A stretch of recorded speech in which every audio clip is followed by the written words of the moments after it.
A Casa Branca, o Capitólio e o Monumento de Washington estão alinhados com as estrelas, e suas pedras angulares foram assentadas sob o mesmo signo de Virgem. A Catedral Nacional contém 10 pedras do Monte Sinai, uma pequena rocha da Lua e uma gárgula com o rosto de Darth Vader. Também aprendemos que os maçons são uma organização real e que seus segredos têm gerado polêmica. Contudo, o livro modificou alguns de seus símbolos e rituais. Um exemplo disso é o uso da fênix de 2 cabeças na capa.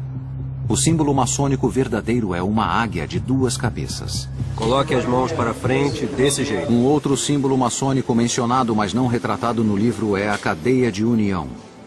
Esse ritual simboliza a união da mente, do espírito e do corpo por todo o universo. A transformação da unidade na totalidade. Essa cerimônia utiliza o poder da consciência em grupo para conseguir mudanças.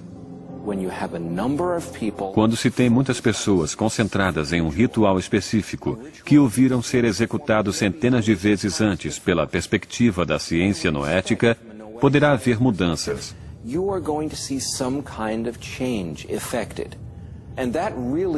E esse é realmente o subtexto religioso desse livro.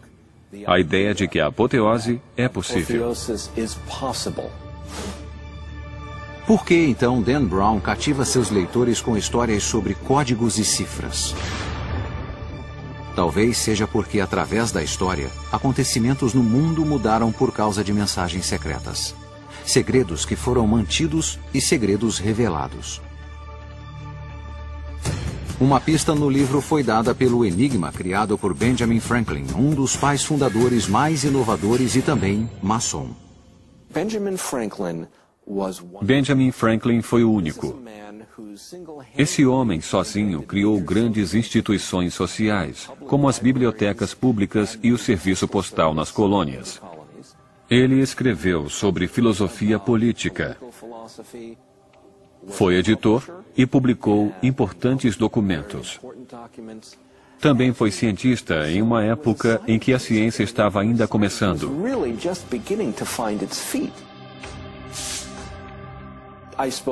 Não deveria me surpreender por ter se engajado na matemática recreativa, como a ordem 8 do quadrado de Franklin. Criar quadrados mágicos não é fácil. Fez também uma indústria caseira para eles. Você pode encontrar o quadrado de Franklin em um dos seus almanaques. Estamos falando de um gênio multifacetado e estadista. Não foi mencionado no livro que George Washington quase foi destruído por uma conspiração secreta. Durante a guerra, o general americano Benedict Arnold quase perdeu a guerra por trabalhar com agentes britânicos. Seu esquema foi descoberto apenas quando as forças americanas capturaram um oficial britânico que levava um bilhete escrito em código com tinta invisível. No livro, Dan Brown escreve sobre a lenda da pirâmide maçônica e seu papel na proteção dos mistérios antigos. Brown afirma em O Símbolo Perdido que os maçons são os últimos portadores dos mistérios antigos. O que é, em parte, verdade. As tradições da maçonaria vêm de várias fontes diferentes. Entre tais fontes estão os escritos de pensadores como Isaac Newton e Francis Bacon, bem como livros sagrados que incluem a Bíblia, o Alcorão e o Bhagavad Gita. Dan Brown está historicamente correto nisso. Havia muitas religiões misteriosas na Grécia, em Roma, no Egito. Qual era o pensamento das religiões misteriosas? Sem fazer piada, isso é um mistério.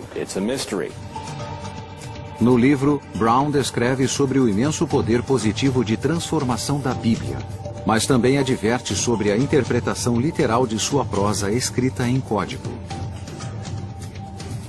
Os pais fundadores da América insistiram na separação entre a Igreja e o Estado.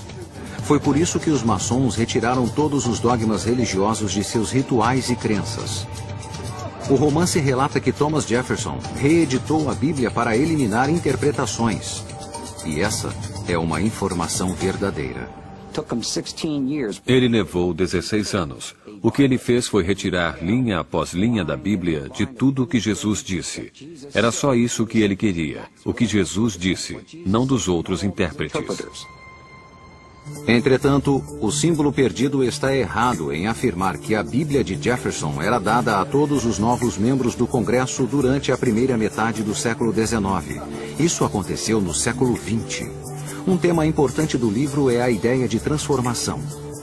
O vilão de Brown usa tatuagens como uma declaração de poder. Na câmara de reflexão, uma ampulheta simboliza o efeito transformador do tempo, e uma cientista noética discute a capacidade da mente transformar células cancerosas em saudáveis. No livro de Dan Brown, fala-se sobre a transformação de duas formas. Uma é um tipo de fanatismo muito exclusivo. Ele leva a uma consequência negativa. Podemos pensar no nazismo como um movimento de transformação. Por outro lado, podemos olhar as tradições espirituais do mundo e ver que esses tipos de transformações podem levar ao florescimento do potencial humano. Como o livro aponta, os pais fundadores compreenderam essa ligação com o passado. Juntos construíram uma nação, uma nova Roma, construída sobre essas crenças. Há uma coisa que une todos os maçons. Eles procuram pela luz, pela sabedoria, pela verdade. Estão tentando se transformar em pessoas melhores em busca dessa luz. Como vimos, o romance usa alguns fatos reais na criação de uma grande obra de ficção, mas também que o mundo real pode ser tão fascinante quanto o imaginário.